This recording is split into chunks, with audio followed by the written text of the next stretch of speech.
美加墨世界杯或许是人类历史上最成功的一届世界杯。Produced the most successful World Cup in history by, they say, 4 times. 国际足联主席英凡蒂诺甚至将本届世界杯称为人类历史上最伟大的盛典。It is the greatest human,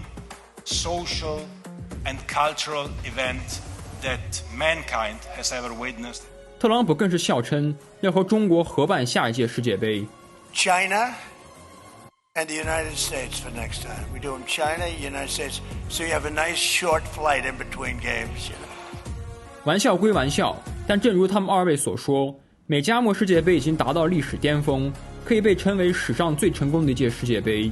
要知道，从1930年开始，世界杯一共举办过23届，在这23届比赛里，扣除场馆、交通、安保、运营和其他各种开支后，只有2届世界杯的主办国是盈利的。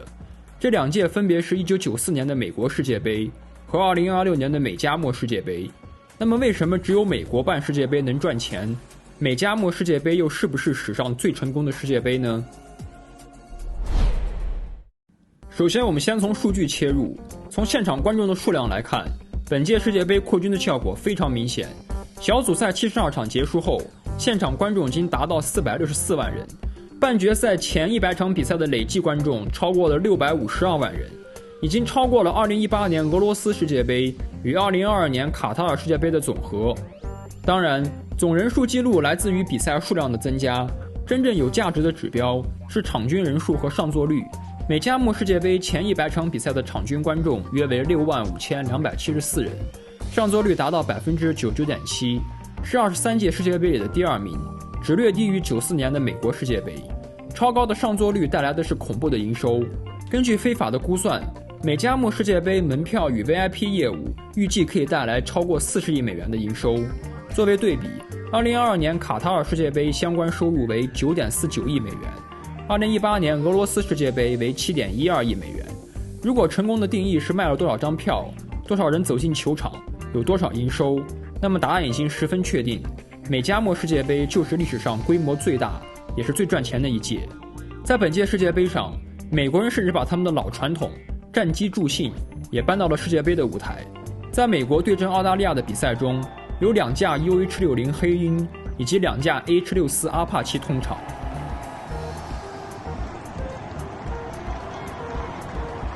在美国对波黑的比赛中，有4架 F-35通场。在美国对阵比利时的比赛中，则是4架 FA-18 超级大黄蜂前来助阵。然而我们知道，足球在美国并不是最热门的运动，它甚至排不进前3。那为什么一个不怎么热爱足球的国家，反倒贡献了最火爆的2届世界杯呢？这就得得益于美国无比成熟的体育产业了。按照广义的统计口径，美国2024年休闲体育经济的增加值达到了6967亿美元，占到了美国 GDP 的 2.4%。这个数据甚至比阿根廷全年的 GDP 都高。而这套体育系统的核心并不是某一项运动，而是商业联盟、电视转播、城市消费、场馆经营、赞助体系和数据营销之间的完美配合。在这套商业体系下，美国人把一场比赛拆解成了几十种可以出售的商品。当可供消费的品类变多，体育产业就会越庞大，体育氛围也会更好。美国职业橄榄球联盟 NFL 就是最具代表性的例子。NFL 全年总营收超过230亿美元，是全球收入最高的体育联赛。2025财年，仅联盟统一分配给32支球队的全国性收入就超过了138亿美元，平均每支球队分到 4.3 亿美元。这还不包括了每个队自己经营的门票、包厢、餐饮、停车和本地赞助收入。NFL 目前的长期媒体版权合同总额超过1000亿美元，而成绩并不总是出色的达拉斯牛仔队依然可以凭借品牌、球场和商业开发成为全球最值钱的体育俱乐部。在福布斯2025年全球体育俱乐部估值榜中，前20个席位中有19位都由美国俱乐部霸占。全球最值钱的足球俱乐部皇家马德里估值67.5亿，在这份榜单中只能排到第20位。NFL 的高度发达还为美国贡献了不少的高科技球场。提到美国基建，相信肯定有不少兄弟们脑海里浮现出的画面是各种老掉牙的设施以及难以落地的项目。但本届世界杯上的美国球场可谓是打破了这层信息茧房。其中最值得一提的是位于洛杉矶的 SoFi 体育场，该球场2020年投入使用，造价55亿美元，相当于 3.7 个迪拜塔的造价，完全由私人出资建设，是目前公认的全球最贵体育场。它的建筑面积达到了 28.8 万平方米，拥有260多个包厢和 1.3 万个 VIP 坐席。整座球场为了避开洛杉矶机场的限高，向地下挖了约30米。球场中央悬挂着三星制造的无线屏，这是一块双面椭圆形环屏，总显示面积6500平方米，重达1000吨，拥有8000万像素，内置超过260个扬声器，可以实现全流程 4K 画面。双面设计解决了巨型屏幕的视角问题，下层观众看屏幕内侧，上层观众看屏幕外侧，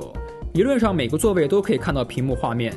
由于 SoFi 体育场位于洛杉矶机场航线下方，因此体育场屋顶同样安装了 LED 显示系统，使飞机上的乘客从空中就可以看到赞助内容或者比赛画面。这些现成场馆正是美国可以控制世界杯举办成本、扩大赛事盈利空间的重要基础。在美加墨世界杯中，美国贡献了11座球场，这11座球场没有一座是为了世界杯新建的，全部都是当地橄榄球队的主场，光这一项就可以节约不少成本。作为对比，22年卡塔尔世界杯建了7座新球场，花费61亿美元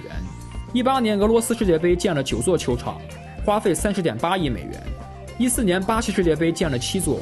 花费23.7亿美元。问题还不只是建设成本，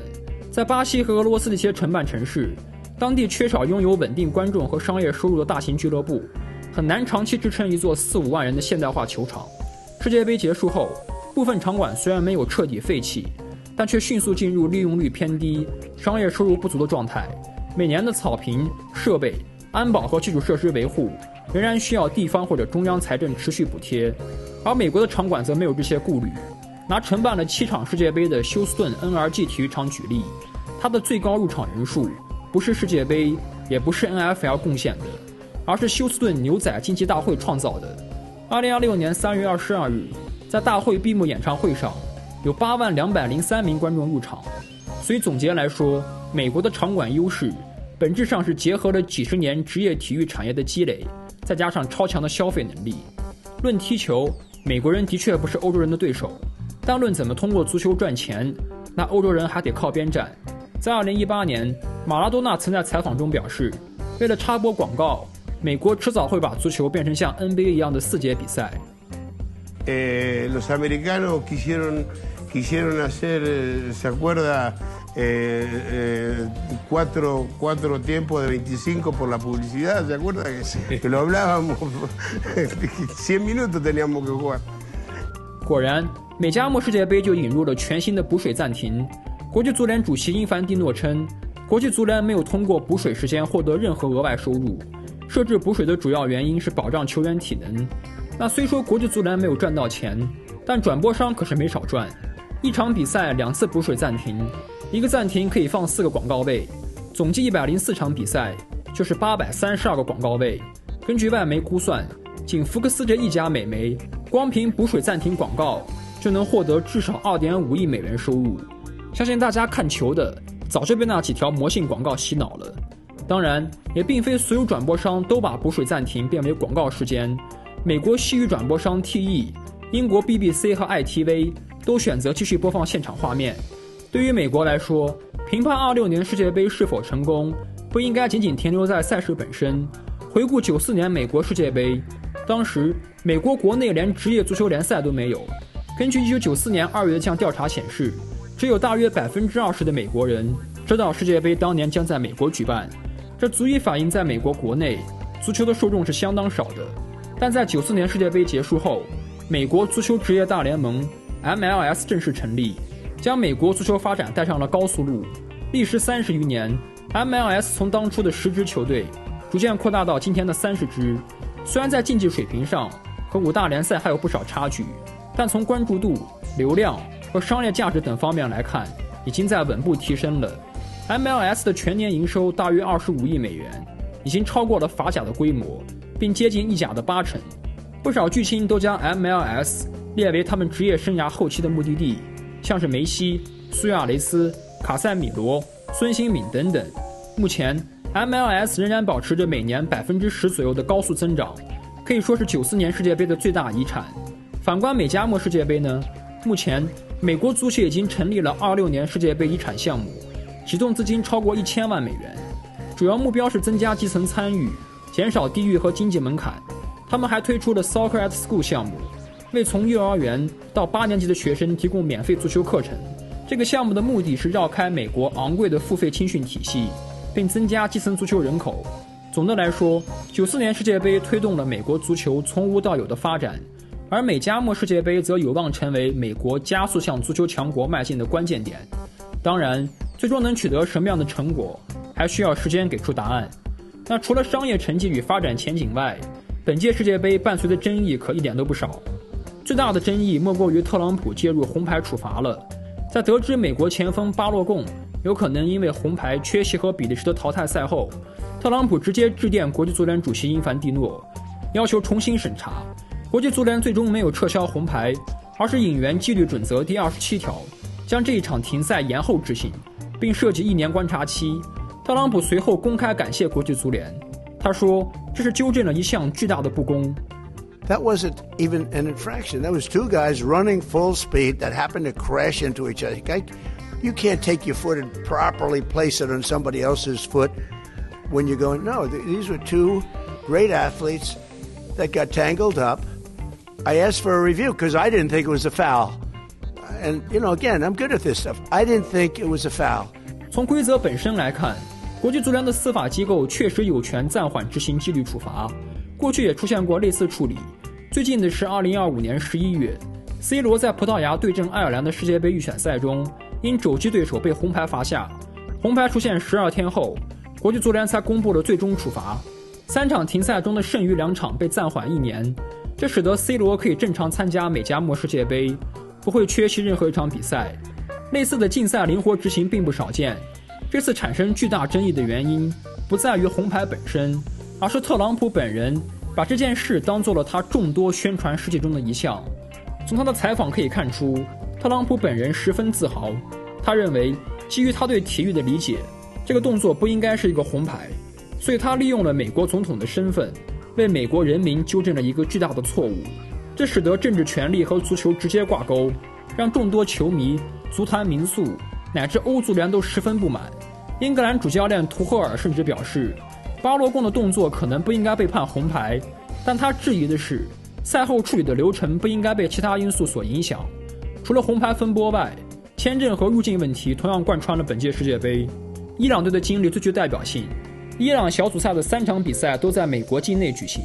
球队原计划把训练基地设置在美国亚利桑那州，但后来因为签证、安全和后勤不确定性，临时改到墨西哥蒂华纳，但这并没有解决问题。伊朗球员直到首场比赛前10天才获得美国签证，部分足协官员和保障人员仍被拒绝入境，而且美国队对伊朗的出入境时间还有严格限制。最初，美国只允许球队在比赛前1天进入美国，在伊朗的不断抗议下，第3场对阵埃及之前，限制才放宽为了提前2天抵达。但在比赛结束后的当天，球队必须要立刻离开美国。在种种限制下，伊朗球员数次发声，他们称每次光入境美国就要耗费约5个小时，这使得比赛还没开始，球员们的体能就已经被消耗殆尽。但即便如此，伊朗队还是踢出了自己的血性，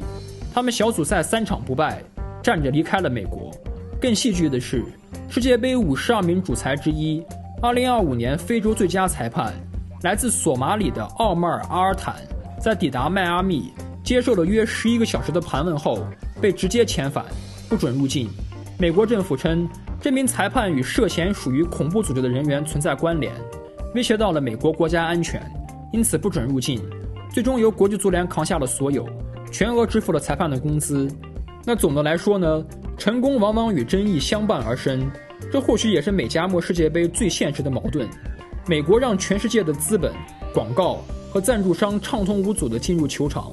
他用全球最成熟的商业机器，把世界杯变成了一场前所未有的体育盛宴，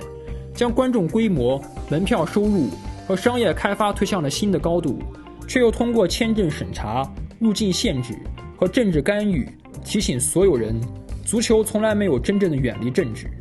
那以上就是本期视频的全部内容了，我们下期视频再见。